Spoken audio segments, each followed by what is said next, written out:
Bien, en tous les cas, merci à tous d'être là ce matin.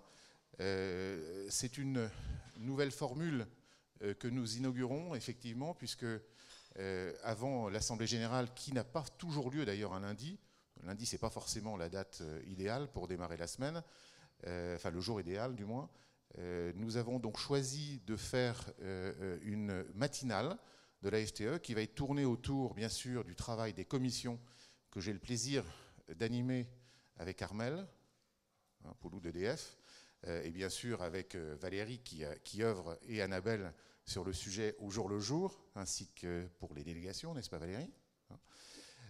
Et en fait, je voulais vous remercier parce que d'abord, je ne sais pas si tu as le petit... juste 2 mots, alors si vous voyez bien, c'est qu'en fait, l'activité des commissions qui, pour moi, et Dieu sait si je m'en occupe depuis quelques années, certes, mais est un des corps de la FTE, puisque la preuve, tous ceux qui sont dans cette salle aujourd'hui, vous êtes à peu près une centaine, sont ceux qui participent activement aux travaux, et ça c'est vraiment l'ADN de la FTE, c'est-à-dire de partager et d'apporter ses contributions au service de tous, et ça c'est vraiment génial. Et on a donc 3 commissions qui ont été créées en 2016, dont la lutte contre la fraude financière. Alors même si cette commission finalement existe depuis des années, puisque au fond on en parle malheureusement à travers toutes les commissions, n'est-ce pas?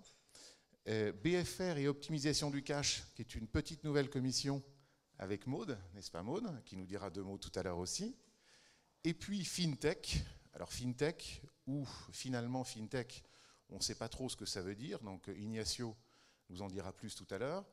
Enfin, on sait ce que ça veut dire, mais surtout, finalement, ça recouvre plein de sujets.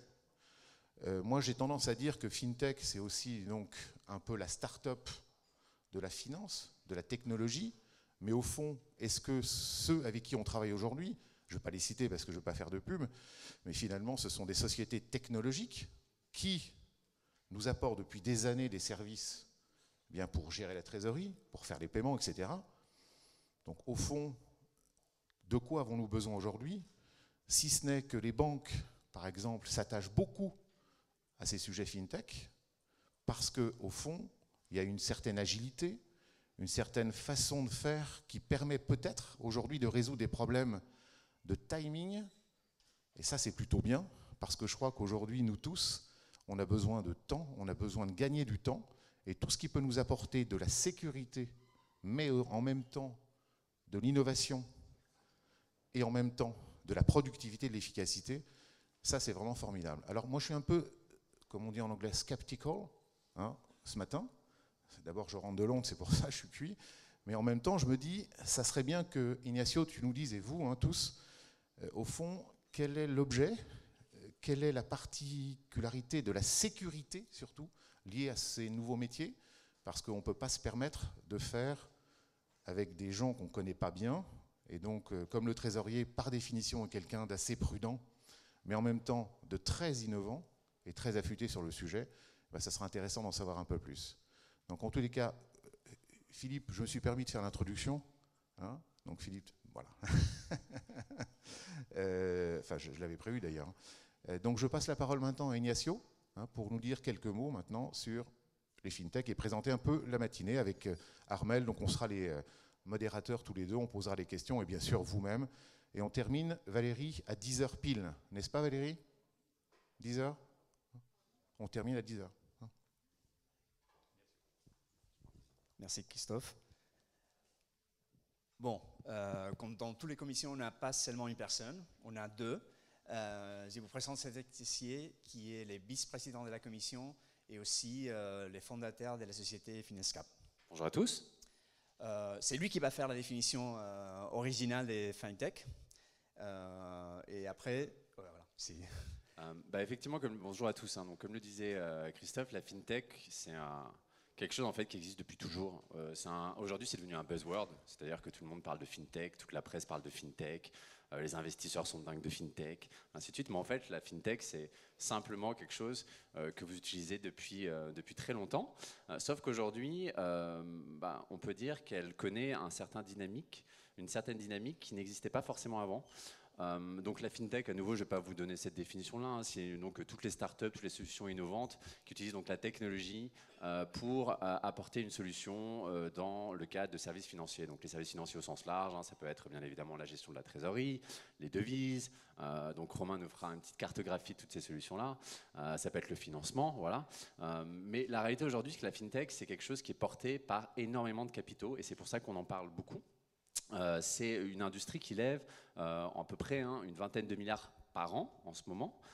Donc il y a une très forte croissance. Il faut s'imaginer, il y a une dizaine d'années de ça, on ne parlait pas du tout de ces montants-là. Une très forte croissance donc, des montants et des entreprises. Donc aujourd'hui, c'est un petit peu difficile de naviguer dans toute cette masse. Mais à la fin de la journée, c'est quelque chose qui est en train de faire changer les choses. Voilà. Et moi, je donne la définition plus personnelle. Depuis 5 mois, quand j'ai commencé à faire partie de la commission, j'ai rencontré pas mal de fintech, d'abord la tienne. Ouais. Et je me suis rendu compte qu'on parle avec des gens qui, je dirais, qui écoutent très facilement, ou plus facilement que les interlocuteurs financiers qu'on avait auparavant. Pourquoi? Déjà parce qu'ils veulent développer son business et ils disent bon, il faut qu'on soit à l'écoute des demandeurs, des clients. Et aussi parce que la plupart, ils viennent de cette finance traditionnelle qu'on connaissait et ils ont vu qu'il y avait des besoins qui n'étaient pas remplis, qui n'étaient pas fournis avec la nouvelle technologie qu'on trouvait déjà quand on est une personne physique, quand on a plein d'apps dans notre téléphone qui nous facilitent la vie pour acheter, pour vendre, pour utiliser dans notre vie quotidienne. Et pourquoi, quand nous, on allait les demander exactement les mêmes à nos fournisseurs traditionnels en finance, on n'arrivait pas à avoir la même solution. Donc c'est un peu ça ce qu'ils arrivent, en utilisant la technologie, à faire pour nous. Et ça, c'est la définition que je trouve c'est plus pertinente pour les fintech aujourd'hui. Donc il y a effectivement 4 catégories en gros de fintech. On va nous regarder surtout ce qui est B2B, bien évidemment. Donc il y a des fintech qui sont consumer to consumer. Donc on peut penser par exemple à des sociétés comme Lydia. Je ne sais pas si vous connaissez, mais Lydia, c'est une application qui vous permet de payer vos amis. Vous allez au dîner le soir, il y a quelqu'un qui paye. Vous envoyez un Lydia le lendemain pour vous rembourser. Donc à nouveau, particulier à particulier.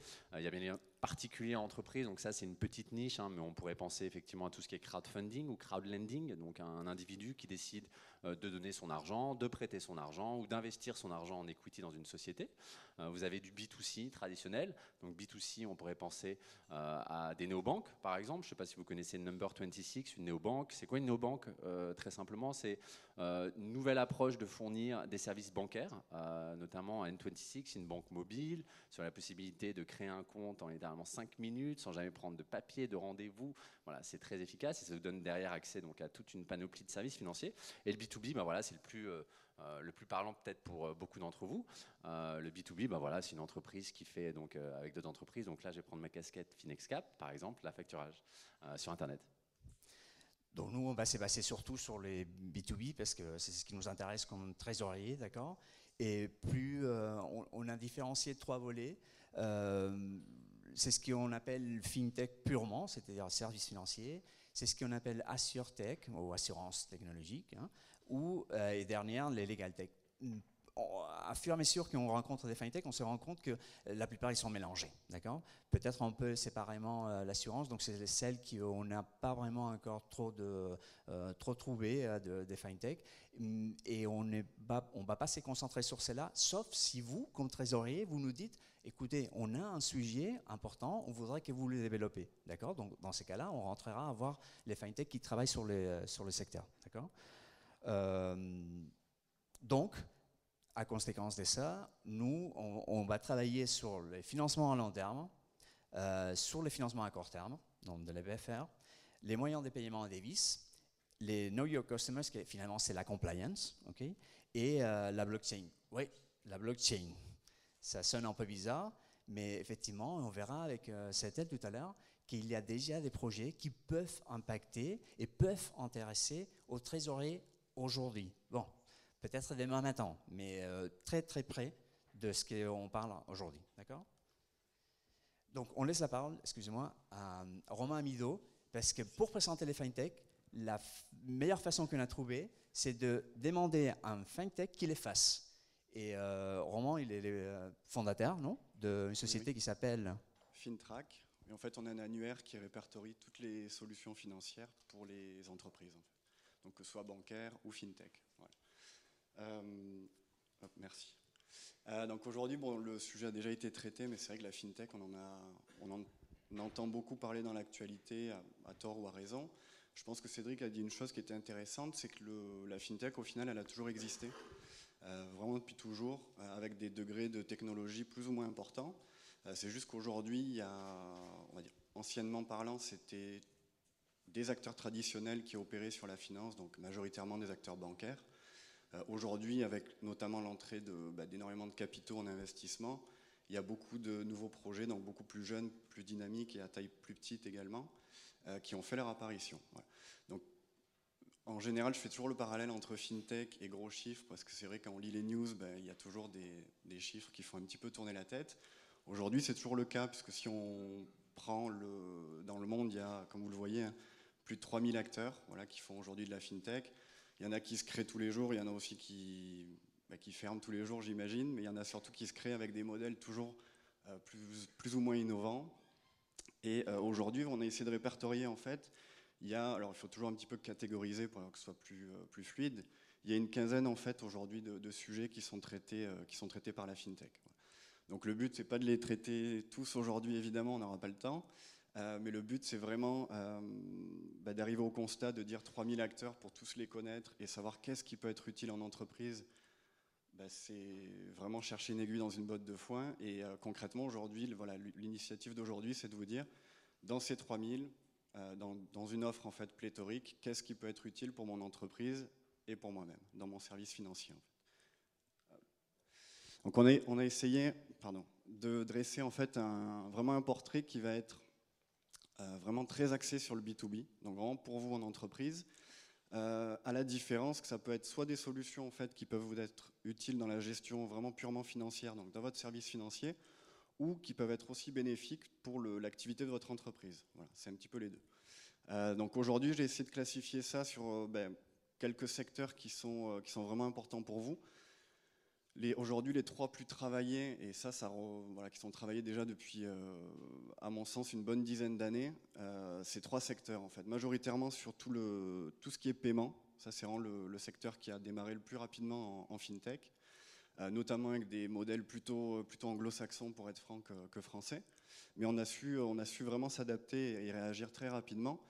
Donc je voulais définir en trois, parce que c'est vrai que par paiement, ça génère beaucoup de choses et beaucoup de questions.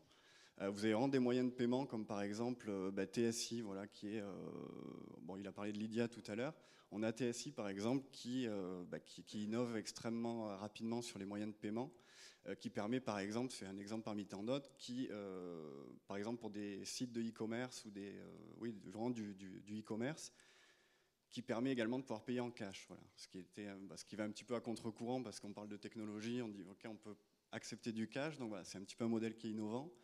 Vous avez vraiment des pure players donc sur le e-commerce, comme par exemple Lemonway, qui est bien évidemment un acteur français, qui aujourd'hui rencontre un gros succès, donc vraiment pour gérer tout le cash flow d'une plateforme d'e-commerce.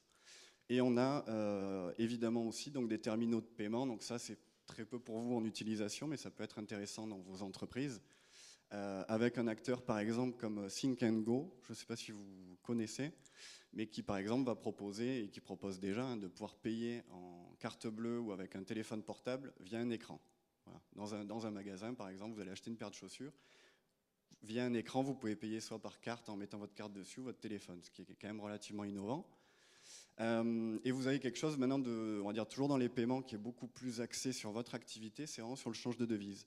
Et ça de la même façon, c'est quelque chose, je pense, alors vous avez peut-être utilisé ou pas, mais c'est quelque chose qui se fait très bien aujourd'hui depuis une bonne dizaine d'années en fait, pour les entreprises, pour les services trésorerie. Alors je vous ai mis des acteurs qui sont, malheureusement en France, on n'a pas encore de gros acteurs dans le change de devise.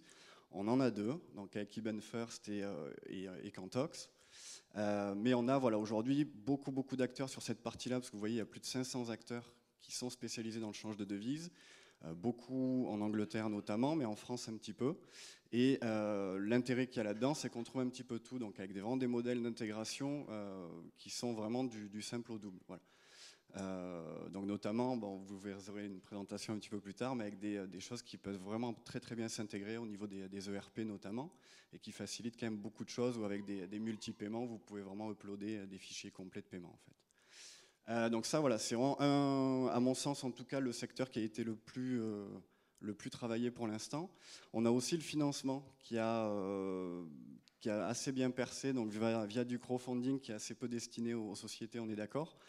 Mais par contre, via le crowdlending aujourd'hui, où à la base c'était quand même destiné à des sociétés qui cherchaient assez peu de capitaux et sur des projets plus ou moins exotiques, aujourd'hui, avec des plateformes comme Lendix notamment, on s'aperçoit que les entreprises les utilisent beaucoup sur du cofinancement notamment. Voilà, ça c'est quelque chose qui s'est beaucoup développé. Et à mon sens en tout cas, je pense que si ça a très bien fonctionné, c'est aussi par la prise en compte en fait des organismes de contrôle en fait, qui commencent à réglementer toutes ces activités-là. Et en gros, depuis 2007, il y a des réglementations qui évoluent pour laisser place justement à des acteurs beaucoup plus récents, plus dynamiques et plus réactifs, pour vous proposer des services un petit peu plus adaptés à ce que vous attendez en fait. Donc ensuite, on a des domaines un petit peu plus innovants. Donc on a parlé de la blockchain tout à l'heure. La blockchain aujourd'hui en entreprise, je pense qu'elle est encore pas destinée à être utilisée. Elle est très destinée aux sociétés financières elles-mêmes qui développeront des technologies sur lesquelles vous allez pouvoir utiliser quelque chose. On a par contre des choses que vous allez pouvoir utiliser vous en entreprise qui sont, je prends l'exemple d'une startup qui s'appelle Kix, qui est donc une startup française dans la blockchain, qui propose des échanges de documents sécurisés. Donc ça, pour des services financiers, typiquement, on n'est pas dans la finance pure, mais c'est une application de la blockchain qui, demain, peut faciliter beaucoup de choses dans vos services, en fait. On a évidemment donc, sur le besoin de fonds de roulement, donc avec la facturage, avec un exemple qui a très bien fonctionné, on a la chance de l'avoir aujourd'hui, qui est FinexCap, donc qui révolutionne encore une fois sur plutôt les usages, voilà, et les process. Et ensuite, on a quelque chose qui est très novateur et à mon sens encore pas trop adapté au B2B, c'est les agrégateurs de comptes. Donc on a parlé de FinTech, on voit qu'il y a des domaines d'activité diverses. Aujourd'hui, il faudrait presque avoir une société pour chaque service, ce qui, concrètement parlant, et en termes d'organisation, c'est pas possible. On ne peut pas avoir une interface pour chaque service. Et c'est vrai que ce type de solution, donc d'agrégation, ça permettrait d'avoir une seule interface pour gérer tous vos services.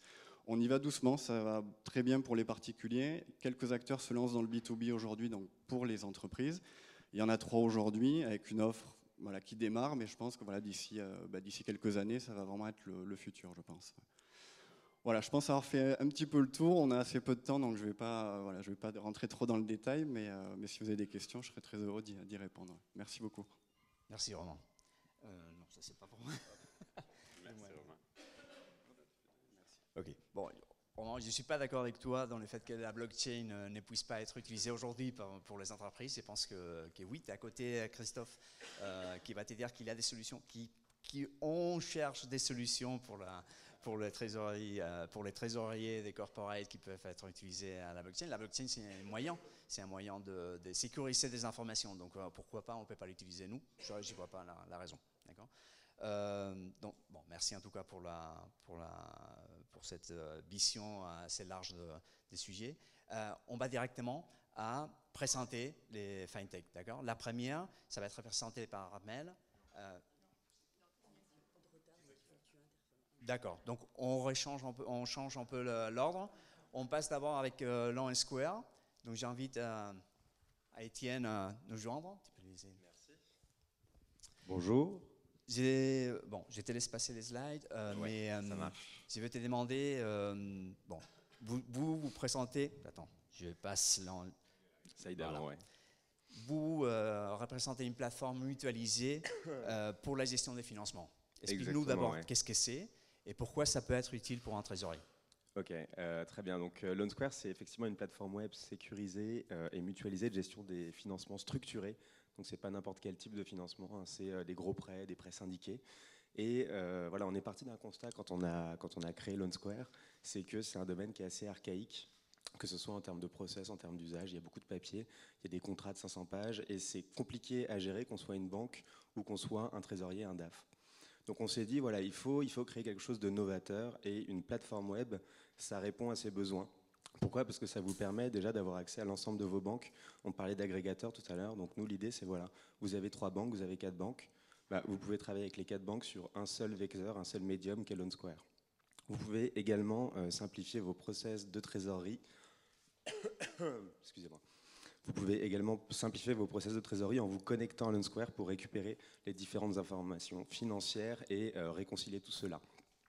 Enfin, des services online, donc plus de papier, de la dématérialisation, et ce qui derrière vous permet d'éviter de scanner vos papiers et de les renvoyer à votre banque. Donc on simplifie, on automatise un certain nombre de processus pour vous faire gagner du temps. Alors comment ça marche ? Vous avez de la chance. Vous êtes des emprunteurs et les emprunteurs n'ont quasiment rien à faire pour travailler sur LoanSquare. Non seulement c'est gratuit, donc je vous invite à appeler votre banquier ce soir, mais surtout c'est super simple. Vous avez juste à dire à votre banquier mets-moi sur LoanSquare s'il te plaît, et derrière il vous mettra à disposition un certain nombre de fonctionnalités, des timelines, des notifications, des emails, de l'analyse du dashboard, vous permettant de suivre au quotidien vos différentes opérations de financement. Alors un slide un peu marketing, je m'en excuse. Donc nous on reprend les codes en fait du B2C, Facebook, LinkedIn, etc. Donc on est simple, pas besoin de formation. On est évolutif. Pourquoi ? Tout simplement parce que la plateforme elle évolue au quotidien, mais on vous le fait pas payer, un peu comme un Facebook ou comme un LinkedIn. Derrière, on est optimisé, c'est gratuit pour vous, c'est pas cher pour les banques, même des petites banques. Et enfin c'est sécurisé, donc on en a parlé tout à l'heure, c'est très important. Voilà, nous aujourd'hui on est adossé à des structures, tu peux passer au slide suivant, merci beaucoup. On est adossé à des structures de renom très renommées, dont notamment Jamie, qu'on travaille avec l'Île-de-France, on travaille avec IBM. Donc on n'est pas une petite structure qui est un peu paumée et qui n'a pas de techno. On travaille avec beaucoup d'acteurs et notamment beaucoup d'institutions financières qui aujourd'hui sont prêtes à se lancer sur LoanSquare puisqu'on est déjà compliant avec toutes les contraintes qu'on peut avoir dans le domaine bancaire en termes de confidentialité et de sécurité de l'information. Voilà, donc n'hésitez pas à nous contacter. Ou à nous envoyer un mail, il y a une petite adresse, donc LoanSquare ici, voilà, et appelez votre banquier. Merci. Merci Étienne. On donne la parole maintenant à Philippe Testeban de la société Préfixe. Bonjour à tous, merci de votre accueil. Je suis chairman de Spread Research, en fait, qui est la première et la seule agence de notation financière française qui se trouve être un des futurs actionnaires de ce projet Préfixe. La société est en cours de constitution, elle est encore donc à l'état de projet. Elle va cependant arriver très vite en production d'ici l'été. Et puis nous aurons un deuxième module à mettre à votre disposition à compter de septembre. Alors, on va rester un tout petit peu sur cette slide si vous êtes d'accord. Non, je voudrais revenir juste pour préciser les termes, parce que justement on a bien vu que la FinTech c'était quelque chose qu'il fallait qu'on précise. Nous nous considérons comme une infrastructure. Ça veut dire quoi ? Ça veut dire qu'on est là au service d'autres qui font la partie entre guillemets la plus noble, c'est-à-dire les investisseurs, les arrangeurs, pour le compte de vous les émetteurs.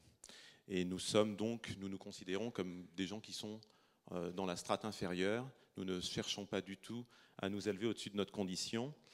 Nous sommes une infrastructure de place pour la gestion de l'information privée du marché de l'EuroPP. Donc nous nous adressons principalement et en priorité aux trésoriers d'entreprises d'ETI qui cherchent à faire ou qui ont déjà fait des placements privés pour des montants relativement significatifs de plusieurs dizaines de millions d'euros, dans tous les cas.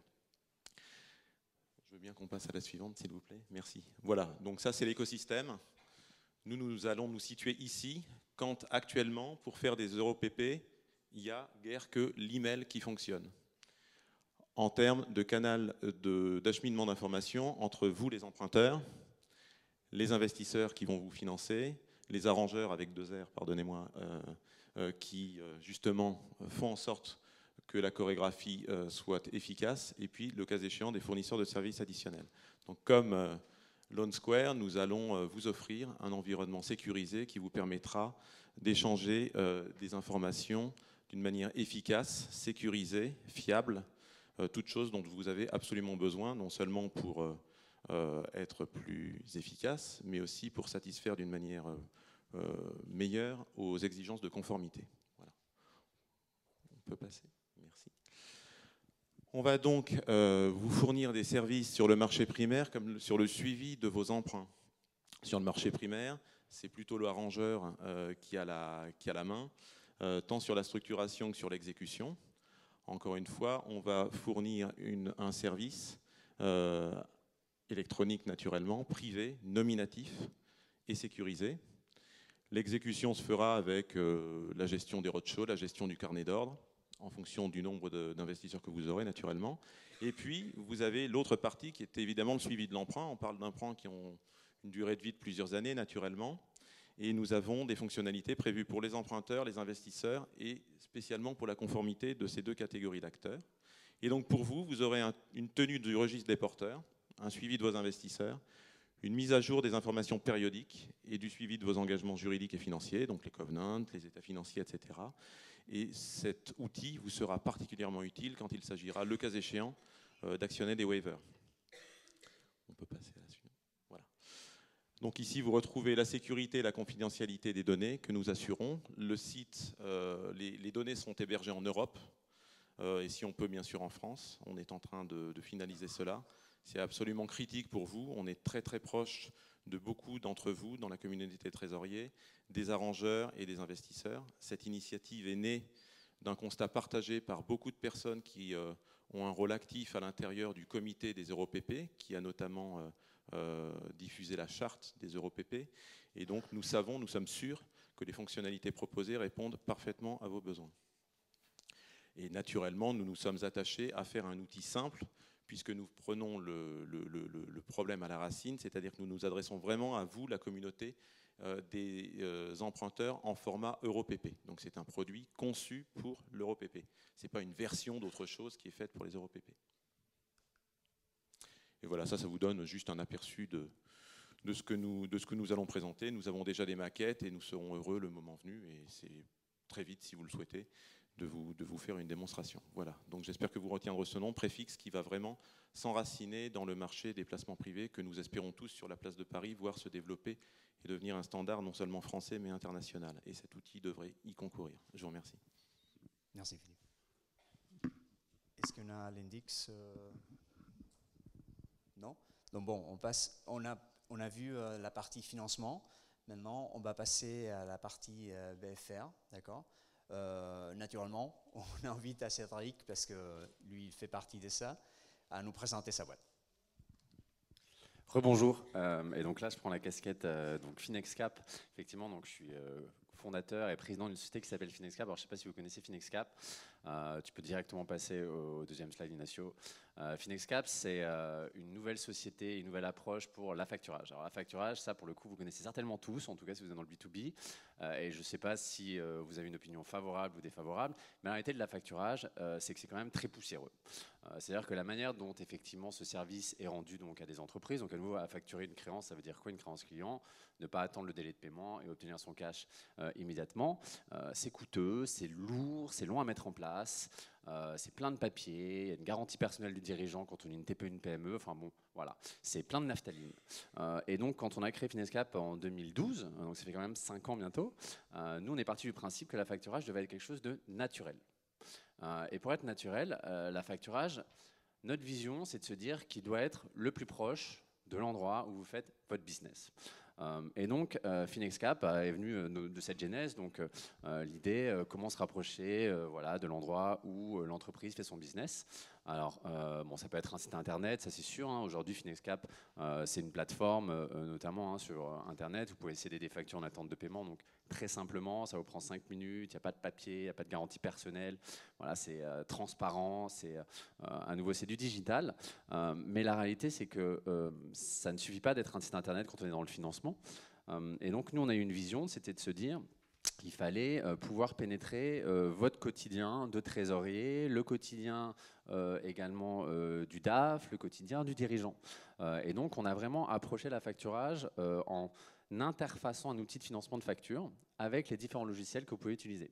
Donc FinexCap aujourd'hui notamment c'est présent dans des logiciels de comptabilité. On a créé un produit qui s'appelle Sage Click and Cash, donc avec Sage, l'éditeur de logiciel Sage, donc il y a quand même 600 000 clients en France qui sont des entreprises qui utilisent Sedge pour faire leur comptabilité.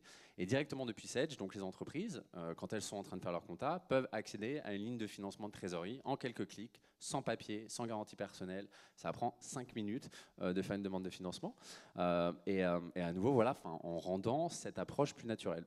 Une deuxième verticale qu'on a approchée, c'est la facturation électronique. Vous êtes tous, je pense, conscients effectivement des problèmes de dématérialisation progressive. Avec des échéances qui sont assez proches, parce qu'en 2020, normalement, les factures sont intégralement dématérialisées. Donc nous, on a également approché les éditeurs de facturation électronique, donc des logiciels comme des CGDIM, ainsi de suite, en leur disant, est-ce que ça ne serait pas logique que depuis votre logiciel de dématérialisation de factures, on puisse accéder à de la facturage ?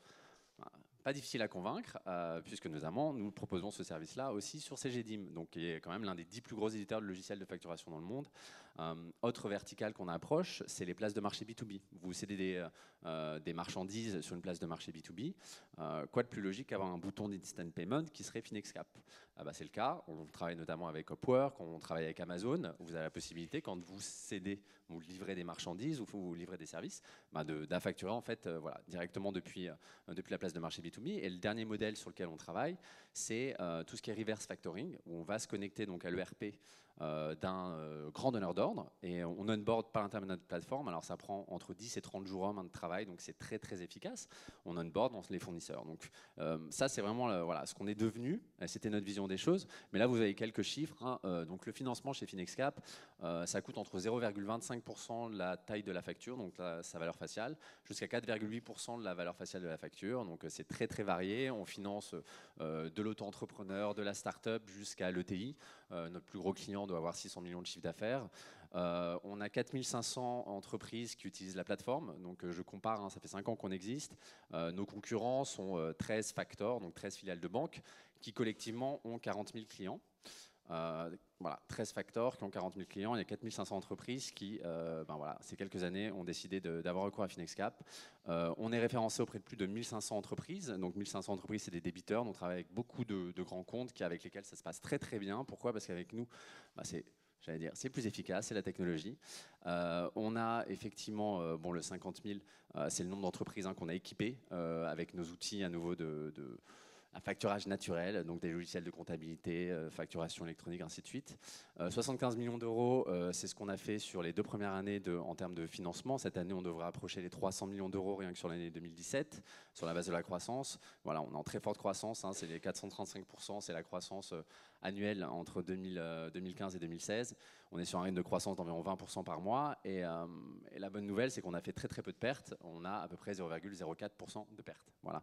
Donc si vous voulez utiliser Finexcap, c'est très simple. Finexcap.com, vous aurez accès soit à la plateforme, soit à tous les outils électroniques sur lesquels on s'est interfacé. Merci Cédric. Je pense que vous aurez l'opportunité un peu d'approfondir sur le sujet avec Maud tout à l'heure sur, bien sûr, sur la ce qui est financement à court terme. Est-ce qu'on a l'index déjà sur place? Toujours. Elle est là. Donc, bienvenue. Vous pouvez rentrer en place. Armelle, je te laisse la parole. Qu'est-ce qu'il y a de petit? Alors, je vais retrouver les slides.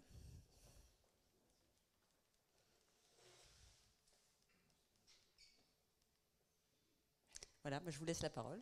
Merci beaucoup. Bonjour à tous. Excusez-moi pour mon petit retard. Je suis là pour vous présenter l'Endix. L'Endix, qu'est-ce que c'est? C'est une plateforme de financement participatif. On s'est créé en 2014 avec la loi du financement participatif et l'ouverture du monopole bancaire. Le métier de l'Endix, qu'est-ce que c'est? C'est de faire du prêt et du prêt aux TPE, PME, ETI en France, en Espagne, mais aussi en Italie. Le fonctionnement, finalement, notre métier, c'est de rassembler 2 communautés. D'une part, une communauté de prêteurs, d'autre part, une communauté d'emprunteurs. Et de faire le lien entre ces 2 communautés. Comment on le fait? Par l'intermédiaire d'une plateforme web. Ce que je vous propose, c'est d'abord de vous expliquer en 2 mots qui sont nos prêteurs, puis qui sont nos emprunteurs. Nos prêteurs, c'est toutes les personnes qu'il y a devant moi, c'est toutes les personnes, tous les particuliers en Espagne, en France et en Italie qui possèdent de l'épargne et qui ont le souhait de la placer dans une classe d'actifs plutôt rémunératrice, de soutenir l'économie réelle et d'accompagner des TPE, PME et ETI en développement. Le fonctionnement, c'est d'avoir la possibilité via la plateforme de prêter entre 20 € et jusqu'à 2 000 € par projet présenté sur la plateforme dans une logique de constitution de portefeuille avec un taux moyen chez l'Index de 6,5%. Ça représente 20 000 personnes inscrites sur notre plateforme et 7 000 particuliers actifs qui ont prêté plusieurs fois dans une logique de constitution de portefeuille. Ça, c'est une de nos sources de financement, mais ce n'est pas la seule. Parce qu'aujourd'hui, l'Index est capable de prêter entre 30 000 € et jusqu'à 2 millions d'euros. Et ce n'est pas avec 7 000 particuliers que nous arrivons à rassembler 2 millions d'euros. Donc, on a une deuxième source de financement qui sont les institutionnels rassemblés sous un fonds. Nous avions un premier fonds qui faisait 21 millions d'euros, un second fonds qui fait plus de 80 millions d'euros, dans lequel nous avons des grands noms comme CNP Assurance, la Matmut, AG2R, des family office comme JC Deco et d'autres. Cette double source de financement nous permet de dire au chef d'entreprise lorsqu'il a un accord crédit chez l'Index qu'il est sûr et certain d'avoir les fonds, puisque si les particuliers ne prêtent pas la somme totale, les institutionnels seront aux côtés des particuliers pour compléter le montant. Ça, c'est notre source de financement. Après, qui sont nos entreprises qui viennent emprunter? Aujourd'hui, chez l'Index, on a prêté un peu plus de 62 millions d'euros à un peu plus de 193 projets. Les entreprises sont des sociétés qui font plus de 250 000 € de chiffre d'affaires, qui sont rentables et qui ont le souhait de se développer. On a la plus petite société pour l'instant chez nous, fait 400 000 € de chiffre d'affaires et s'appelle Caen Échafaudage et fait des échafaudages à Caen. Et la plus grande société qui est venue emprunter chez l'Index, c'est une société qui s'appelle Saint-Jean Industrie, qui fait quasiment 200 millions d'euros de chiffre d'affaires et qui a emprunté un peu plus de 1 200 000 €, si je ne me trompe pas, sur la plateforme l'Index. Donc vous voyez que l'éventail des sociétés qui viennent emprunter chez l'Index est très large, tout secteur d'activité, tant que la société est en capacité de pouvoir rembourser sa dette, l'Index sera potentiellement prêt à lui prêter de l'argent. Alors, peut-être une question qu'on se pose tous, c'est comme ça a l'air très simple et très facile, mais quelle est la solidité de votre modèle par rapport au financement traditionnel? Quelle est la solidité de l'Index? Je dirais que la solidité on se pose des questions sur votre réglementation, qui va apporter le risque quand ça se passe mal. Bien sûr. Je dirais que l'Index, d'une part, on est régi d'un côté par la CPR, de l'autre côté par l'AMF, puisqu'on est intermédiaire en financement participatif, mais on est aussi société de gestion via le fonds institutionnel. Donc on est surveillé. Ça, c'est la première chose. La deuxième chose, je dirais que l'Index a été créé quand même par deux grands noms de la finance, qui sont Olivier Goy, fondateur d'1, 2, 3 Ventures, et Patrick de Nonneville, ancien partenaire de Goldman Sachs. L'Index, en 2 ans, aujourd'hui, on est quasiment 45 dans 3 pays, et on devrait être 70 à la fin de l'année. L'Index ne porte pas le risque. Le risque est porté par les particuliers et par les institutionnels. Donc le taux vient rémunérer à 100% les particuliers et les institutionnels. Néanmoins, tous les actionnaires de l'Index ont eux-mêmes, à titre personnel, mis de l'argent dans le fonds en disant, certes, le modèle l'Index fait que la société l'Index ne porte pas le risque, mais nous, on va aussi s'impliquer et mettre de l'argent dans ce fonds. Je dirais que la dernière chose, c'est que pour l'instant, l'Index fait ses preuves avec une capacité à gérer le défaut, puisque sur 62 millions d'euros prêtés à 193 sociétés, on a pour l'instant un projet en défaut pour un capital restant dû de moins de 70 000 €. Néanmoins, on sait que le défaut vient avec le temps et on sait très bien qu'aujourd'hui, en 2 ans, on a encore besoin de faire nos preuves dans le temps et de gérer le défaut le mieux possible. Alors j'ai une autre question. On est en ce moment dans un environnement où la liquidité coule à flot. Qu'est-ce qui va vous différencier des banques qui sont aussi assez promptes à prêter en ce moment? Alors souvent, on pense qu'on est complètement en confrontation avec les banques. On s'entend plutôt bien avec le système bancaire. Qu'est-ce qui nous différencie d'eux? Je dirais que c'est 3 choses.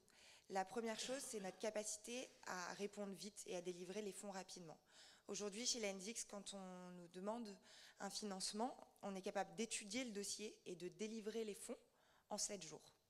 ce que le système bancaire aujourd'hui a beaucoup de mal à faire, que ce soit 30 000 € ou 2 millions d'euros. Ça, c'est la première chose, question de rapidité.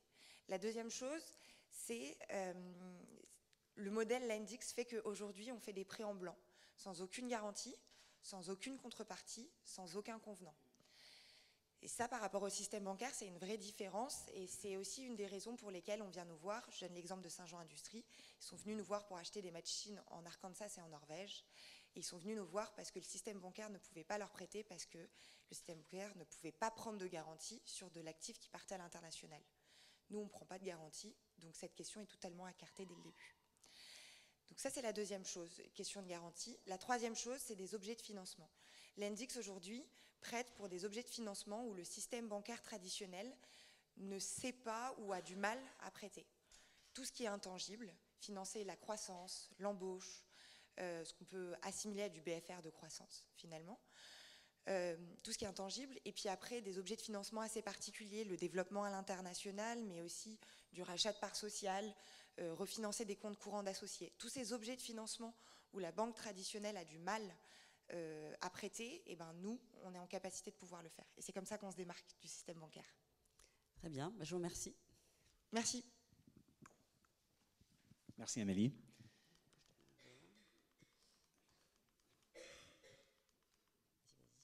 Ouais, ça. Voilà, c'est là. Merci Armel. Donc vous voyez, transparence, économie réelle, tout paraît assez positif. Effectivement, il y a des problèmes on risque. Qu'est-ce qu'elle est la compliance? C'est la question qu'on se pose constamment. Et à la question de Christophe, on n'a pas vraiment encore une réponse. C'est difficile à dire si vraiment toutes les fintechs qu'on trouve sont vraiment pérennes ou pas. On ne va pas vous donner la réponse aujourd'hui, désolé. Mais c'est à travers la preuve, à travers l'utilisation de cette société, à travers le fait qu'il y en a qui ne font pas risquer de l'argent, qu'on va voir comment ça fonctionne. D'accord ? Donc maintenant, j'invite à Pierre Daoust nous joindre. Il va nous présenter une société qui s'appelle Settle. Tu peux prendre le micro, merci. Qui fait de la blockchain et auquel je vais lui poser une question qui a une responsabilité très forte. Aujourd'hui, c'est de nous démontrer qu'on peut éventuellement, malgré ce que Roman dit, envisager qu'un trésorier au futur va utiliser la blockchain comme moyen pour connecter avec ses filiales, pour travailler, pour sécuriser ses documents, pour envoyer son argent. Merci beaucoup pour ce beau défi. Je suis très heureux d'être parmi vous aujourd'hui et je voudrais vous dire 2 mots sur la société Settle et ensuite vous donner 2 exemples de projets que l'on développe dans le monde qui peuvent intéresser les trésoriers et qui démontrent à quel point la technologie est maintenant en phase de mise en production. Alors Settle est une société qui a été fondée en 2015 par des professionnels expérimentés du secteur financier. Elle est dirigée par Peter Randall, ancien fondateur du groupe boursier Chaix, et présidée par David Walker, ancien président de Barclays et de Morgan Stanley. Donc il y a de l'expérience chez Settle. Et fort de cette expérience, la société a décidé de développer des infrastructures de post-marché ou de back-office fondées sur la blockchain. Alors, blockchain est un mot buzz. Il ne se passe pas un jour sans qu'il y ait des articles qui décrivent la blockchain.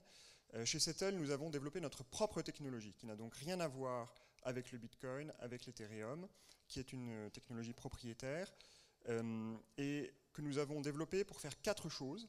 La première chose, c'est d'être capable de transférer les actifs en temps réel.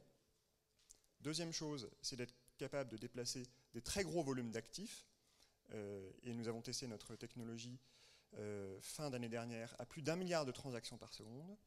La troisième chose qu'il faut être capable de faire, c'est de déplacer des actifs réels et non pas des crypto-monnaies. Et donc dans les blockchains Settle, nous déplaçons des titres, nous déplaçons des devises, nous déplaçons de la monnaie, mais nous ne déplaçons pas de crypto-monnaie. Et la quatrième chose qui est évidemment centrale, c'est la sécurité. Et nous développons les meilleures techniques cryptographiques, aidés en cela par un comité de cryptologues de renom. Fort de cette technologie propriétaire, nous avons donc aujourd'hui une dizaine de projets avancés dans le monde. Et je voudrais vous donner 2 exemples de ce que nous faisons pour vous montrer ce qu'apporte la technologie. D'abord dans le monde des paiements. vous voyez sans doute la slide, dans le monde des paiements, lorsqu'un trésorier doit recevoir des paiements de la part d'un client, tout cela passe par le secteur bancaire. Les banques qui individuellement sont performantes, mais au milieu une infrastructure de paiement qui repose en fait sur un grand nombre de couches. Vous avez l'infrastructure à proprement parler, mais vous avez des banques qui participent directement à l'infrastructure, des banques qui participent indirectement à l'infrastructure. Et donc cet empilement dans le monde, disons, interbancaire, rend difficile d'envoyer ou de recevoir des paiements de manière instantanée, et surtout d'envoyer ou de recevoir des paiements à un coût très faible. Ce que nous sommes en train de faire au Royaume-Uni, en partenariat avec des banques comme Metrobank et des cabinets d'audit comme Deloitte, c'est de construire une nouvelle infrastructure reposant sur notre technologie qui permettra aux intermédiaires bancaires qui sont au contact direct des entreprises ou aux fintech dont nous avons entendu parler plus tôt dans la matinée qui développent des applications intelligentes et efficaces pour le compte des entreprises, envoyer des paiements instantanés et à très faible coût au travers de notre infrastructure.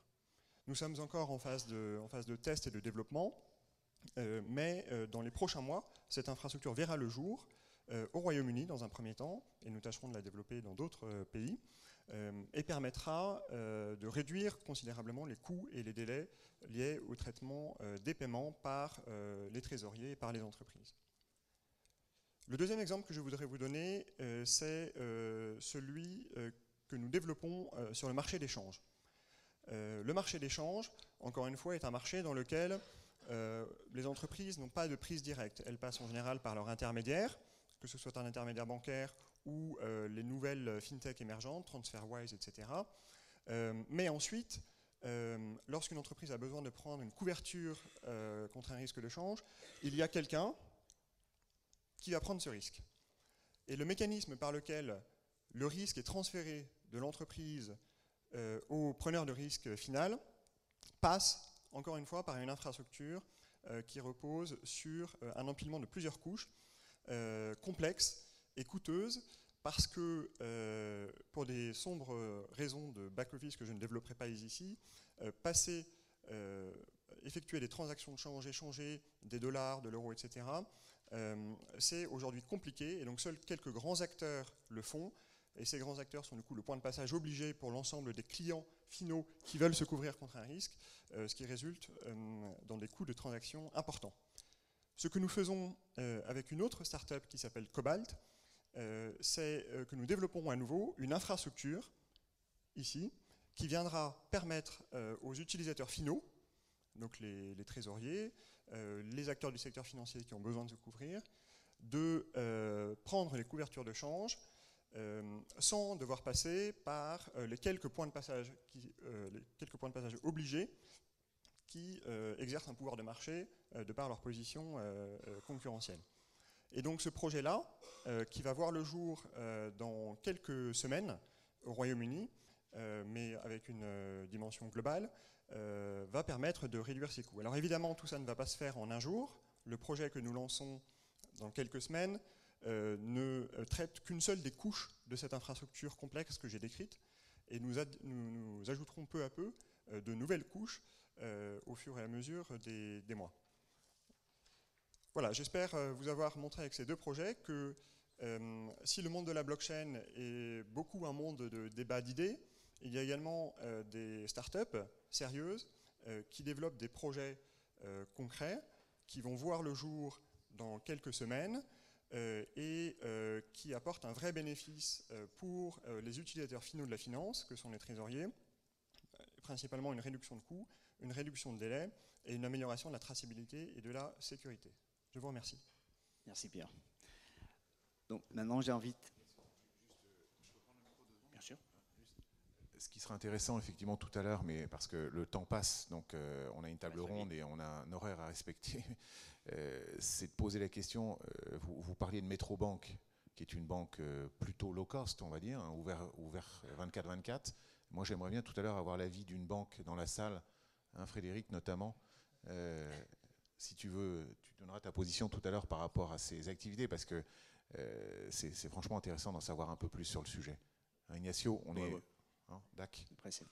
Donc on invite le dernier invité qui va prendre bien note de ce modèle parce qu'il représente la société Cantox qui fait les changements des devises. Tout à fait, donc bonjour, merci d'être là. Moi je m'appelle Romain Chambe, je suis Product Manager chez Cantox, c'est-à-dire que je m'occupe du développement des nouveaux produits qu'on essaye de structurer pour vous aider à gérer vos devises de manière plus efficace. Donc comme le disait Settle, on part un peu de la même constatation. C'est-à-dire que le marché du change est assez opaque et avec des coûts de transaction élevés, notamment pour des entreprises de type PME et ETI, où donc on n'a pas de transparence sur les taux qui sont utilisés, notamment pour les couvertures. Et donc les spreads qui sont chargés par les banques sont assez importants. Donc comment est-ce qu'on arrive à changer un peu ce paradigme? Alors on a deux modalités. C'est peut-être l'image que vous avez encore de Cantox, même si aujourd'hui c'est un peu évolué, c'est-à-dire qu'on va faire du change, la philosophie de base c'est de faire du change en peer-to-peer, c'est-à-dire qu'on va matcher les besoins opposés en termes de change de différentes entreprises. Donc comme c'est compliqué de trouver suffisamment de liquidité pour matcher ces besoins-là à 100%, et qu'on veut être un one-stop shop et avoir une expérience utilisateur qui soit vraiment optimale, on est aussi connecté à différents fournisseurs de liquidités qu'on met en concurrence en permanence. Et donc si le matching n'est pas disponible à 100%, on passe par le marché et ça nous permet tout de même d'avoir un taux de change qui est très proche du taux mid-market et qui serait inaccessible à des entreprises de moyenne taille autrement. Donc sur nos clients originels, on a constaté qu'il y avait une économie moyenne de 1,3%. Aujourd'hui, donc, Cantox, la philosophie a un peu évolué. On a voulu s'orienter vers une approche un peu plus sophistiquée en cherchant à remonter un peu la chaîne de valeur. Ça part d'une deuxième constatation qui est que le risque de change, il est difficile à monitorer, notamment quand vous êtes avant la facturation. Ça n'apparaît pas spécialement dans vos systèmes d'information. Il y a toutes les questions de pricing en devise également qui sont compliquées à gérer. Et ce qu'on cherche à faire, c'est développer un ensemble de solutions qui va vous permettre de gérer le risque de change de manière automatique du moment où vous allez définir vos prix en devises étrangères ou calculer vos coûts, jusqu'au moment où vous allez faire le paiement à vos fournisseurs ou que vos clients vous règlent. Donc là-dessus, aujourd'hui, on a trois solutions. On a le FX Pricer, qui est une solution qui est encore en phase de test actuellement, mais qui vous permet de définir des prix automatiquement en devises étrangères et de créer des règles pour updater ces prix en fonction des mouvements du marché. Et on a deux solutions qui aujourd'hui sont matures et qui sont intégrées avec à plus de 50 entreprises, pour la plupart d'assez grande taille, qui s'appellent Dynamic Hedging et Payment Sub. Donc en deux mots, Dynamic Hedging, c'est une solution qui va vous permettre, on va se connecter via API ou alors via des imports de fichiers pour en fait via votre ERP ou via vos systèmes d'information récupérer les données de vente et d'exposition en devises, et on a développé une interface qui vous permet de customiser votre stratégie de couverture assez facilement sans que vous ayez besoin de faire intervenir un développeur ou un consultant IT. Donc une fois que le setup de base est fait, vous pouvez ensuite mettre à jour très très facilement votre stratégie de couverture via notre plateforme. Et Payment Sub, c'est une solution de paiement de masse. Donc on est connecté à Swift. Vous pouvez effectuer des paiements en devises via la plateforme, via API, import de fichiers ou notre plateforme. Et vous avez un message Swift avec vos transactions et accès encore une fois à des taux qui sont bien meilleurs que ceux que vous auriez avec une banque. Donc ces solutions-là sont interopérables, c'est-à-dire que par exemple si vous avez vos couvertures en cours via Payment Sub, vous pouvez directement, on a une technologie qui permet de directement consommer vos couvertures pour faire les paiements finaux. Donc je termine juste avec quelques chiffres. Non, j'ai plus de slides. Mais juste pour vous donner un ordre d'idée, Cantox aujourd'hui c'est 4 milliards de dollars échangés. La société a été créée en 2011. Et donc sur ces solutions-là, on a plus de 50 clients qui sont intégrés avec notre plus gros client qui est un groupe de travel australien qui s'appelle Webjet, qui est coté à la bourse australienne et qui fait plus de 2 milliards de dollars de chiffre d'affaires. Merci Roman. Cédric, viens avec moi. Bon, un seul mot, juste pour dire rapidement, la prochaine séance, les prochains rendez-vous pour la commission FinTech, c'est durera les 15 mai à 15h30. On ne peut pas être plus précis. Entre-temps, s'il vous plaît, venez nous poser des questions, venez nous joindre surtout et faites partie de la commission parce qu'à deux, on n'arrivera pas, surtout parce qu'ils ne travaillent pas trop. Et si vous voulez approfondir sur les sujets beaucoup plus qu'est-ce qu'on a fait ce matin, parce que c'est compliqué à présenter autant des sujets en même temps, il y a une formation qui est faite par un des collègues formateurs le 16 juin, et vous avez une feuille qui a été sur vos sièges. Surtout, donnez-nous les thématiques qui vous intéressent. L'idée, c'est de proposer des outils aux trésoriers. Ce n'est pas juste de faire des panoramas et de vous dire la FinTech, c'est génial, mais à la fin de la journée, c'est surtout quelque chose qu'il faut utiliser. Donc, faites-nous un retour sur vos besoins et c'est ce qu'on étudiera. Merci. Maintenant, on laisse la parole à Maud et à Cédric qui va continuer avec, parce qu'il aime bien être protagoniste. Je parle beaucoup.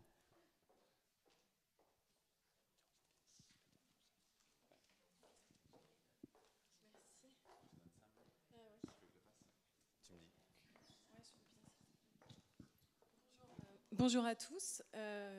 Donc Maud Duché, c'est en tant que présidente de la commission BFR que je viens vous témoigner un peu, notamment vous faire un panorama du contexte 2016-2017 dans lequel les entreprises vont devoir optimiser leur BFR. Ça va être un gros enjeu pour ces entreprises-là. Et comment les fintech peuvent se positionner justement sur ce marché-là et apporter leur plus-value. Donc 2016 a été marqué par un début de période d'incertitude et de turbulence qui ne vous a pas échappé. Ça va être d'ailleurs 2017 va être dans cette continuité-là. Pour la première fois depuis 7 ans, le risque d'impayé a augmenté de 1% dans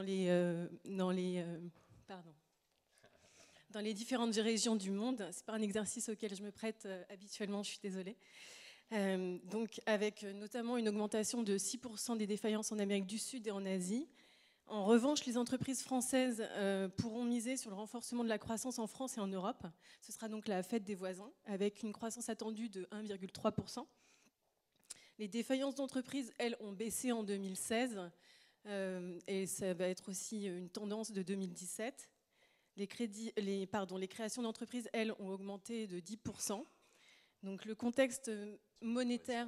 Pardon ? Tu me dis pour les slides. Ouais. Le contexte monétaire de devises et de pétrole aussi a été un contexte assez propice. Donc paradoxalement, en revanche, le coût total des défaillances a augmenté de 5,4%, soit 3,44 milliards d'euros, notamment sur les entreprises françaises exposées à l'international. Le portrait robot d'une entreprise en défaut de paiement et en défaillance totale a augmenté, son chiffre d'affaires a augmenté de 551 000 euros, donc c'est surtout des TPE-PME, avec un âge moyen de 6-7 ans. Donc c'est des entreprises petites structures qui sont dans des recherches de relais de croissance, déjà une maturité de 6-7 ans. Donc du coup, on sait que les PME, TPE ont un vrai besoin d'optimisation de cash et de BFR dans un environnement international et français avec des soubresauts et des différences politiques qui ont un impact sur l'économie. Alors, allons-y. C'était mon introduction. Donc, effectivement, 98%. Alors, les défaillances d'entreprises touchent 98%. Pour 98% d'entre elles, ce sont des TPE-PME. Pour 25% d'entre elles, un quart sont dus à des relais, à des délais de paiement retardés, donc ce qui a un effet domino sur les TPE, PME qui manquent de fonds propres, qui justement ont du coup une dégradation de leur note de crédit et qui, face à des tensions de trésorerie, n'ont pas forcément les relais de croissance auprès des institutions traditionnelles qui sont les banques. On s'aperçoit que malgré la LME, notamment, et tout le wall of shame des législations françaises, n'a pas réduit notablement les délais de règlement, puisqu'il y a une amélioration, mais en moindre mesure, puisque les PME, elles, ont réduit leur délai de règlement de 12 jours et les grands groupes de 10 jours. Donc il y a un vrai rapport de force avec un effet domino. On s'aperçoit aussi que les entrepreneurs de TPE-PME ne sont pas assez bien informés, puisque pour la plupart d'entre eux, ils passent directement aussi en liquidation judiciaire, parce qu'ils, par manque d'information, des mandats ad hoc ou des procédures de sauvegarde. On s'aperçoit aussi que les entrepreneurs de TPE-PME ont un accès assez difficile au financement bancaire, notamment à cause de la législation Bâle III et des taux négatifs. On sait aussi que les dirigeants s'autocensurent. Ils se détournent des institutions bancaires par peur d'obtenir des réponses négatives à leurs demandes d'optimisation du BFR, notamment sur la titrisation, la facturage et le reverse factory. Les PME donc, ne sollicitent... Tu peux remettre ? Voilà, pour 41% d'entre elles, du coup, elles s'autocensurent et se détournent des marchés traditionnels. Et c'est dans ce contexte-là que le BFR des entreprises, l'optimisation du BFR est un enjeu. Et du coup, les fintechs ont toute leur place dans ce marché-là, puisqu'elles ont une pénétration du marché agressive auprès des TPE-PME. C'est déjà un bon début pour ensuite s'attaquer à des plus gros corporates. Elles se font le relais des banques sur le marché. Elles ont un service innovant. Elles sont très rapides. On sait qu'un chef d'entreprise de TPE-PME doit se détourner de son cœur d'activité et n'a pas forcément le temps. Lorsque des institutions financières traditionnelles demandent 20 semaines de travail pour justement faire de l'appel d'offres pour des leviers d'optimisation du BFR tels que la facturage et la titrisation, ça demande 20 semaines à un chef d'entreprise de travailler sur le sujet de l'appel d'offres jusqu'à la concrétisation du contrat, alors que les fintechs, elles sont rapides, en 24-48 heures, ça peut très bien se déboucler. Elles ont aussi le service innovant de la dématérialisation et de la digitalisation, donc une vraie plus-value technique, avec un risque quand même pour les banques de désintermédiation, donc ce qui permet aussi au profit des corporates de bénéficier de taux et de dégression des tarifs appliqués sur le marché. Donc elles doivent se positionner et c'est une aubaine pour tous les corporates. Quelques exemples de fintech présentes sur le marché. Finexcap donc sur la facturage, pour ne citer que BizOverBiz pour la compensation collaborative, Cabbage, Escompte Dynamique avec Kiriba, Tolia et d'autres que vous voyez en dessous. Donc je laisse Cédric le relais. Sur la valeur ajoutée des fintechs, sur l'optimisation du BFR des corporates, je pense que Maud, tu l'as décrit. La promesse de la fintech, avant tout, c'est de rendre une nouvelle expérience simple, transparente, rapide et qui corresponde à un besoin qui est mal servi. C'est vraiment ce qui je veux dire, explique ne serait-ce que l'existence de la fintech. Donc tu mentionnais des noms qui sont très intéressants. Moi je peux justement rebondir là-dessus. Donc la Finexcap, on en a déjà parlé, c'est pas le but. Mais des boîtes par exemple comme Kiriba ou Tolia sont des boîtes qui sont très intéressantes. Tu mentionnais Kiriba. Kiriba, alors plus on peut être concurrent de certaines manières, mais c'est pas grave, c'est la règle du jeu. Kiriba, ça permet de monter des programmes de reverse factoring de manière très efficace en un temps record. C'est-à-dire aujourd'hui, effectivement, tu mentionnais tout à l'heure les délais de 20 semaines, mais un programme de reverse factoring, ça peut prendre des mois et des mois. Je ne sais pas si dans la salle, il y en a qui ont essayé d'en monter ou qui en ont monté avec un acteur traditionnel.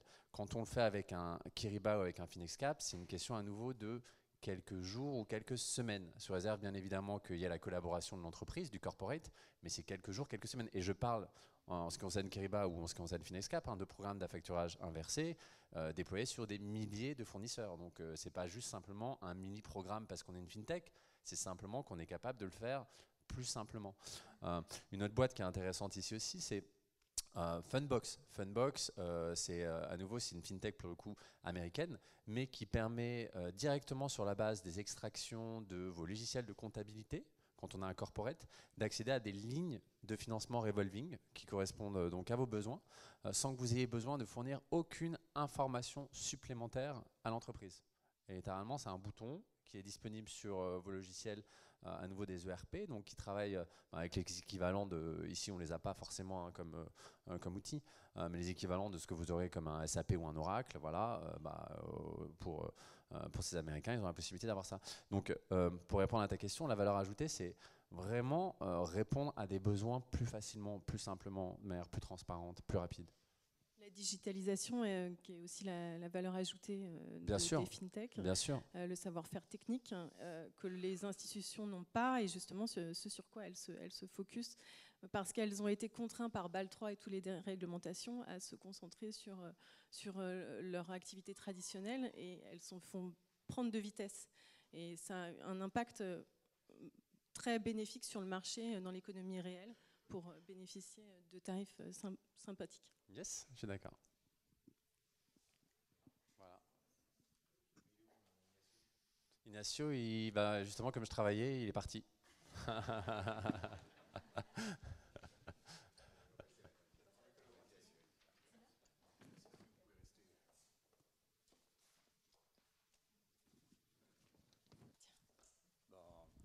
J'ai rien dit. Armel, on va faire la table ronde. Comme ça, on fait vite. Donc j'appelle les participants à la table ronde.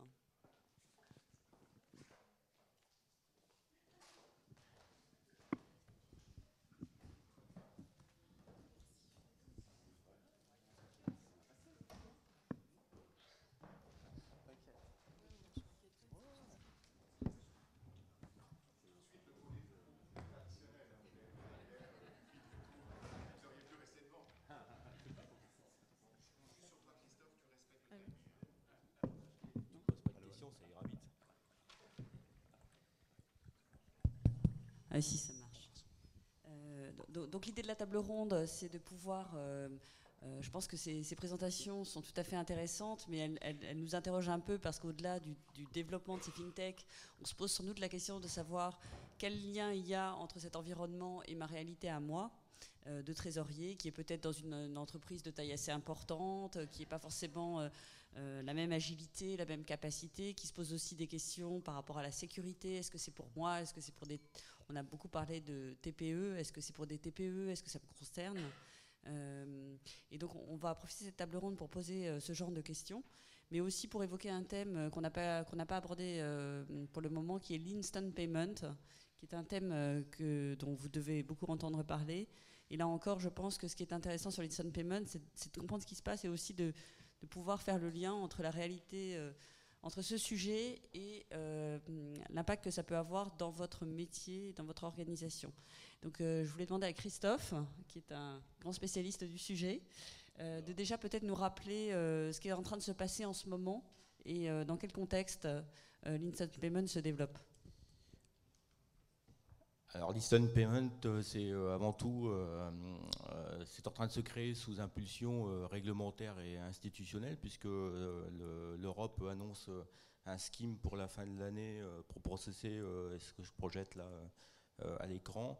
Un instant payment sur donc un paiement instantané sur la base d'un SCT, d'un virement pan-européen, en moins de 20 secondes. En réalité, la cible est 10 secondes pour un montant maximum dans un premier temps de 15 000 euros.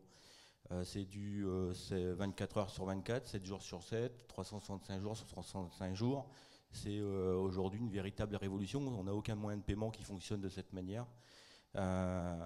Des travaux qui sont lancés donc au niveau européen, au niveau de l'Euro Retail Payments Board, et puis au niveau national, au travers du Comité national des paiements scripturaux. Alors, est-ce que tu peux peut-être nous expliquer de façon très concrète ce que ça va changer pour quel type d'entreprise et qu'est-ce que ça va changer dans notre métier de trésorier?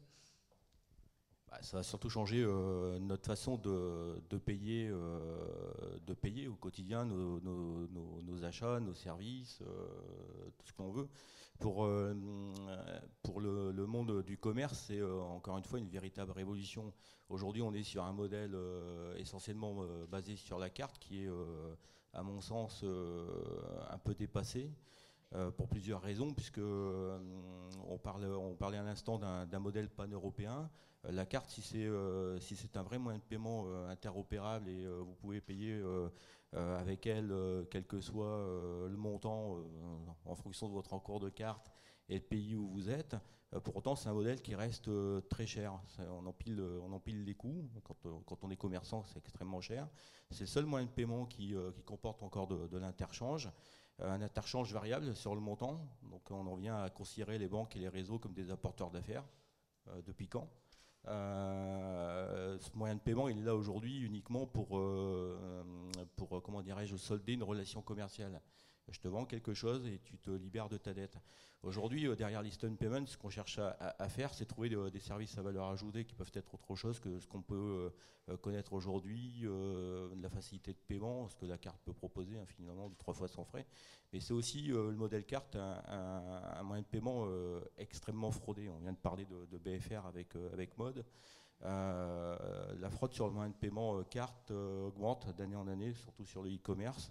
Vous comprenez bien que si on change nos méthodes et nos façons de payer en s'appuyant sur un moyen de paiement tel que le virement, qui est un paiement irrévocable, en temps réel, évidemment, dans le monde de l'entreprise, des trésoreries d'entreprise, Mode a fait un focus sur la partie PME. Je pense que dans un premier temps, effectivement, sur la partie PME, TPE, pour les 15 000 €, ça va apporter beaucoup, notamment dans le B2B. Comment régler le plus tard possible sans me mettre en défaut de paiement ou en retard de paiement en temps réel.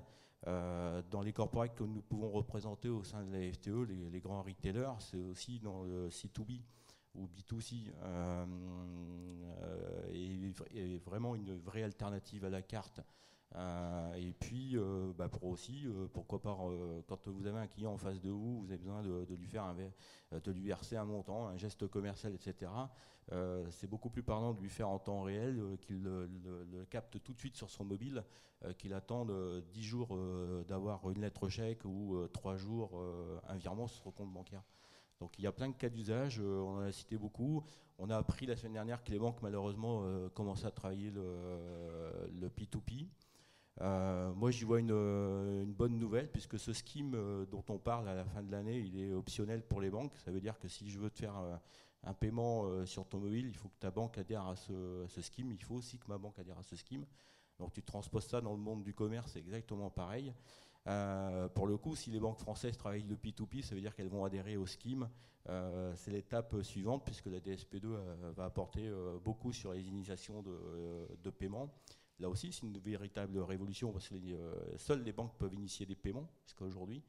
On a cité quelques banques d'agrégateurs de comptes, quelques fintech tout à l'heure, mauvais lapsus, agrégateurs de comptes de type Linkso, Banking, etc. Banking le propose déjà, mais qui, à mon avis, fourniront des services d'initiation de paiement pour équilibrer les comptes. Alors effectivement, pour finir sur la question, parce qu'on me l'a posé la semaine dernière, le virement d'équilibrage pour la grande entreprise de 15 000 €, ça ne va pas faire grand-chose.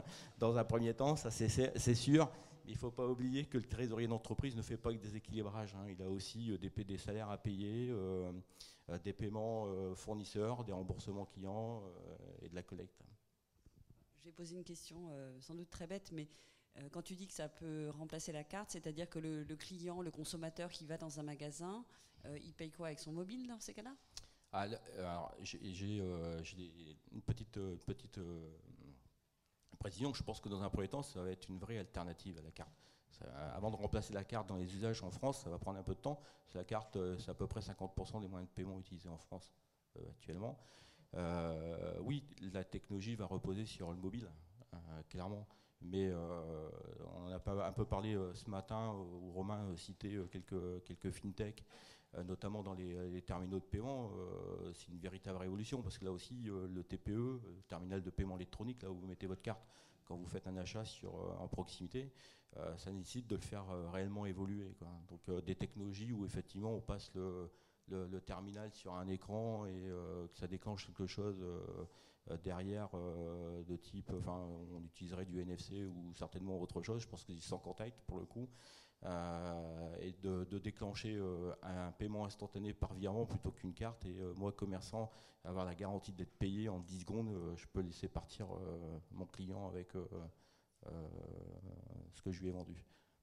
Donc ce que tu veux dire, c'est que pour que ça se développe, il faut aussi qu'il y ait un développement des terminals de paiement, enfin, qui changent. Aujourd'hui, tout le monde travaille sur l'instant payment, que ce soit les banques, les industriels du paiement, tout le monde a plein d'idées là-dessus. Effectivement, il faut révolutionner le parcours client.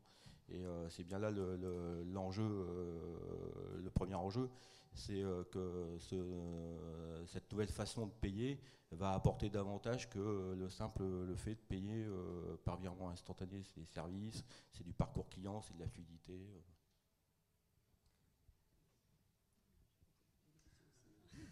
Pas que moi qui ai le droit de poser des questions, hein, si. Moi, j'avais une question pour Maude par rapport à ce qui a été présenté sur la facturage. On a une vision plus traditionnelle de la facturage, ou même sur le reverse, où une grande entreprise va choisir une de ses banques de relations, et qui va être l'intermédiaire entre les fournisseurs ou les clients et l'entreprise. Est-ce que le développement de ces fintech va changer en fait la relation que les entreprises vont avoir avec leurs fournisseurs et leurs clients pour ce qui est des solutions d'affacturage ? C'est une très bonne question, effectivement. Déjà, on sait que le panorama économie, enfin le contexte banque, entreprise a été bouleversé par l'arrivée des fintech. Elle a bouleversé un peu les mesures justement, elle a dépoussiéré, les fintech ont poussé les banques un peu à dépoussiérer leurs propositions sur les leviers d'optimisation de BFR que sont la facturage et le reverse. Après, effectivement, directement du client au fournisseur en B2B, ça peut faciliter les échanges, ça va être très rapide, puisque avec la digitalisation, c'est une vraie valeur ajoutée. Et il n'y a pas d'intermédiaire à proprement parler qui alourdirait les relations directes entre les deux acteurs majeurs. Donc oui, en tout cas, c'est des facilitateurs vraiment de business, à mon sens, sur ces leviers-là. Je trouve que c'est très important, c'est ce qu'il m'a dit, en fait, c'est quand on se retrouve avec les reverse factoring, c'est ce que les fournisseurs ils veulent, c'est que ça soit facile, que ça soit visible, que ça soit vraiment un clic, qu'ils regardent ces factures, qu'ils disent ah d'accord, elles sont approuvées, et donc je peux décider de financer ou pas, et ça m'écoute X. Et j'ai la commission séparée, donc il y a une transparence par rapport à ça, et ces services, c'est ce qu'ils font les fintech aujourd'hui, c'est beaucoup plus lisible, beaucoup plus parlant pour le fournisseur que les services traditionnels. Oui, parce que pour développer là-dessus, notamment sur le reverse factoring, avec la dématérialisation, les banques sont visibles, enfin les factures sont visibles d'un point de vue numérique, et on sait que du coup la facture, que le process de dématérialisation d'order to cash, le process a été validé par le fournisseur, par le client.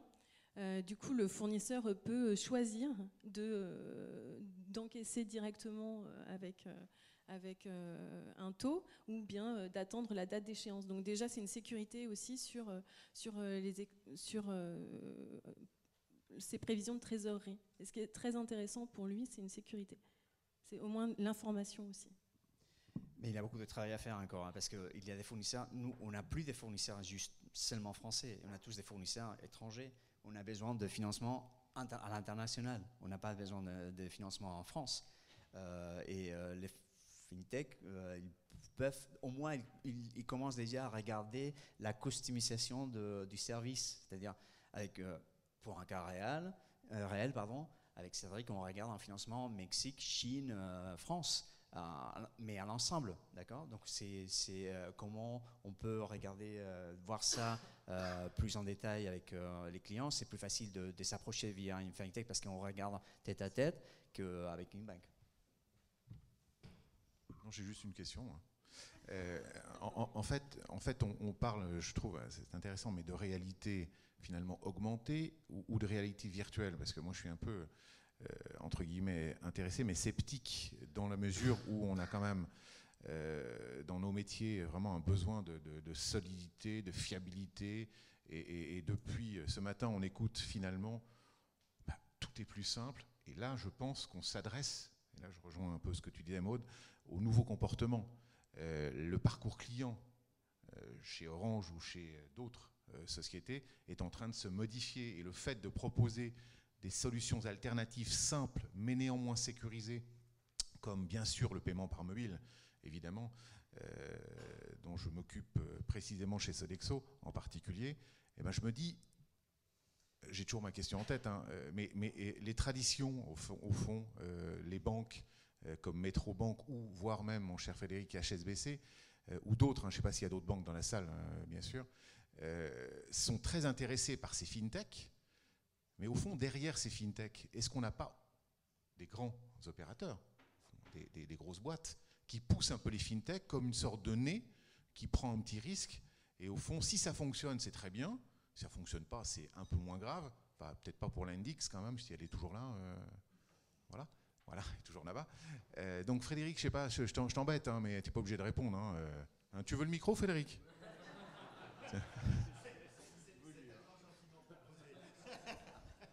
Non, moi je pense qu'on peut faire le commentaire suivant. D'abord, cet afflux de capitaux pour pousser l'innovation est une bonne chose. Les banques ne peuvent pas de toute façon déployer autant de capital que les dizaines de milliards de dollars dont on parle ici globalement pour développer les choses. Après, les banques peuvent avoir l'arrogance de croire qu'elles savent tout, mais ce n'est pas vrai. Et donc, c'est très bien de toute façon d'avoir des concurrents. À partir de là, il y a deux approches possibles. La première approche qui est effectivement, comme tu le dis, d'avoir des fonds innovation. Nous, on a mis 500 millions de dollars et on prend un certain nombre de tickets, un peu partout, pas obligatoirement chez vous encore, mais ça viendra peut-être. Tu as cité tout à l'heure Kiriba. On est actionnaire de Kiriba et on a un vrai développement avec Kiriba pour dire comment les solutions qui sont apportées par Kiriba peuvent être intégrées dans les plateformes.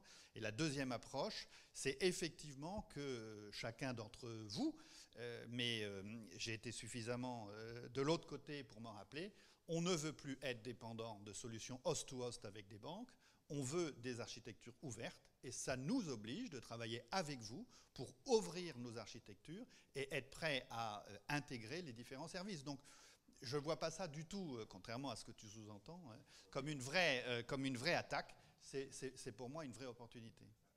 Oui, d'autant plus que ça ne peut pas être une véritable attaque, vu la différence de moyens des uns et des autres. Voilà, donc on est à quelques minutes encore, on a une petite dizaine de minutes, mais est-ce qu'il y a des questions au fond dans la salle? Je suis désolé.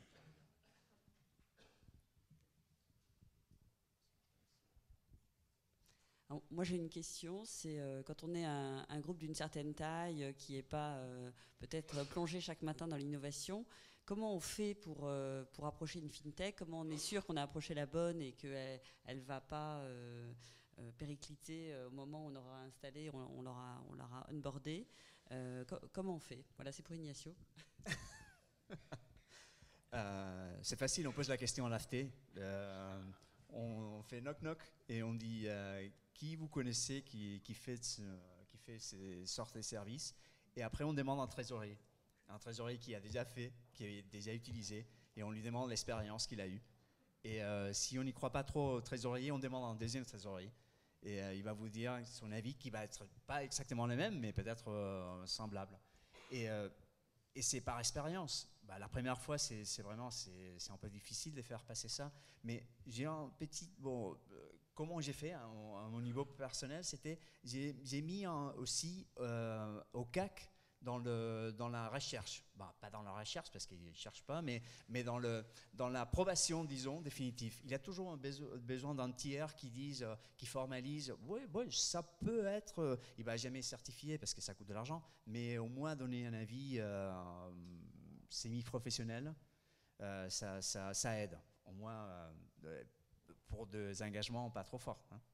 Ouais, je pense que ce qui intéresse le trésorier d'entreprise sur la FinTech, c'est son agilité, sa rapidité, sa souplesse.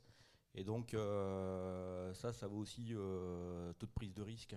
Et puis je pense aussi que dans notre métier, on n'a pas eu tout le temps affaire à des grands, notamment sur la partie electronic banking, quand on a dû échanger au niveau international et au travers de Swift. Et on a pris des risques dans le passé en faisant confiance à des structures plus petites et ça a payé.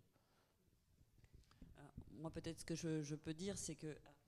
Oui, je veux bien compléter un petit peu. Je pense qu'un des problèmes qu'on a quand on veut utiliser une fintech, c'est de la trouver. Et une fois qu'on l'a trouvée, c'est de la vendre en interne.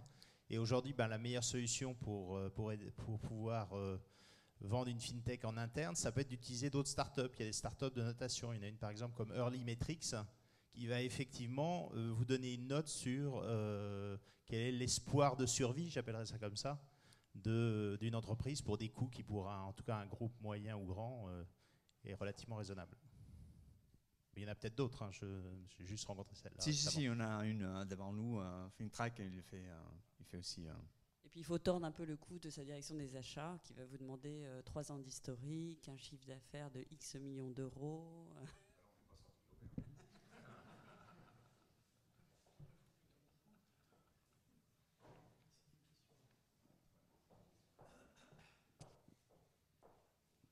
Bonjour à tous. Alors j'ai une question sur la facturage en ligne. Du coup, ma question était de savoir comment concrètement fonctionne votre modèle et comment vous appréhendez la notion de risque. Qui porte le risque du coup chez vous? Alors, comment fonctionne le modèle? Moi, j'ai des modèles à la carte, hein, comme vous l'avez vu déjà sur les prix. Je vais dire 25% de la taille de la facture jusqu'à 4,8. Ça veut dire que je propose différents types de financement. J'ai du financement sans recours, avec recours, j'ai des lignes de trésorerie. Donc tout le modèle en fait a été construit en interne. Donc on a travaillé notamment avec des fournisseurs de données financières et Euler Hermès, qui est un assureur crédit. Donc on a fait auditer nos modèles. Donc moi, je prédis la solvabilité d'une boîte à 3 mois. Donc que j'applique aux fournisseurs et aux débiteurs, et je prédis également la durée de la relation commerciale en termes de portage de la créance. Donc moi, vous me donnez un certain nombre d'informations qui me permettent en fait d'arriver à cette en tout cas note, et sur cette base-là, je vous dis instantanément si vous êtes prééligible ou non à notre service. Moi, je gère en fait des fonds d'investissement. Donc FinexCap, c'est en fait une société bicéphale, hein. On a FinexCap Asset Management. Donc on est une société de gestion de portefeuille, un peu comme l'Endix, agréée par l'AMF. Donc on gère des fonds communs de titrisation, donc alimentés par des investisseurs institutionnels. Moi, j'ai des assureurs, pareil, j'ai des grandes entreprises, des trésoreries de grandes entreprises qui en fait nous donnent cet argent-là. Et donc de la même manière un peu que l'Endix, nous on investit dans la titrisation, la tranche equity. Donc FinexCap est le premier perdant s'il y a des pertes dans les opérations, et les investisseurs sont dans les tranches mezzanine ou senior en fait de la titrisation. Donc le risque est, j'allais dire, un peu partagé entre nous et nos investisseurs.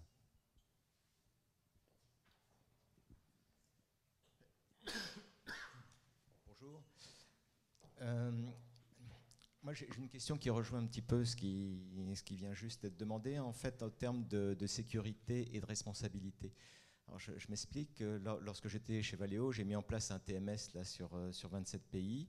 Et moi, j'ai eu pour souci d'avoir un seul point d'entrée avec l'éditeur du TMS pour éviter, notamment en cas de rejet de paiement, de faire que les équipes fassent le ping-pong entre les différents intervenants. Donc c'est une question que je me pose, c'est quand on ajoute différents systèmes, hein, j'ai aucun doute sur le fait là qu'ils s'enchaînent les uns les autres. Est-ce que ça ne pose pas parfois des soucis de complexité lorsque les choses ne marchent pas, notamment en termes de responsabilité et aussi de sécurité? Parce que chaque fois qu'il y a autre chose, il y a à se poser la question, c'est est-ce que la sécurité de tous les blocs est bien cohérente? Là, je pense que c'est pareil, il y a FinTech et FinTech. Malheureusement, c'est vrai que là, on parle de manière très généralisée. Il y a des sociétés qui sont plus ou moins solides. Donc là, c'est pour le coup, vous knock-knock à la FTE, c'est sûr. Vous demandez à une nation ou à moi, et on regarde en fait la sécurité. En ce qui nous concerne, moi, ce que je peux dire, c'est qu'on est passé par un nombre d'audits de sécurité assez démentiel. Je vous dis, pour lancer un programme quand même de reverse factoring avec une boîte qui fait 30 milliards de paiements fournisseurs, 30 milliards d'euros. Clairement, j'ai été audité jusqu'à la couleur de mes chaussettes, hein. Donc je peux vous assurer que c'est clairement quelque chose qui est très important pour nous aussi. Parce que moi, si je veux travailler avec des boîtes de cette taille-là, il faut clairement que je sois équipé pour, et donc que je respecte un certain nombre de compliance. Enfin, ce que tu mentionnais tout à l'heure sur passer par les achats, c'est clairement aussi, c'est un parcours du combattant. Mais au bout d'un moment, on convainc. Pourquoi? Parce que ce que disait Maud, à la fin de la journée, quand on propose une expérience qui est à des années-lumière de ce que vous pouvez avoir avec vos partenaires traditionnels, ce qui a été le cas avec cette grande entreprise avec laquelle on travaille, et ben voilà, ça convainc. Moi, la grande entreprise avec laquelle je travaillais, quand même, elle avait un problème de reverse où pour le KYC de ses fournisseurs, donc elle utilisait Deutsche Bank, c'était quand même entre 3 et 6 semaines de validation du fournisseur. Chez nous, ça se fait dans la journée. Voilà. Donc, ne serait-ce que pour ça, la proposition de valeur existe.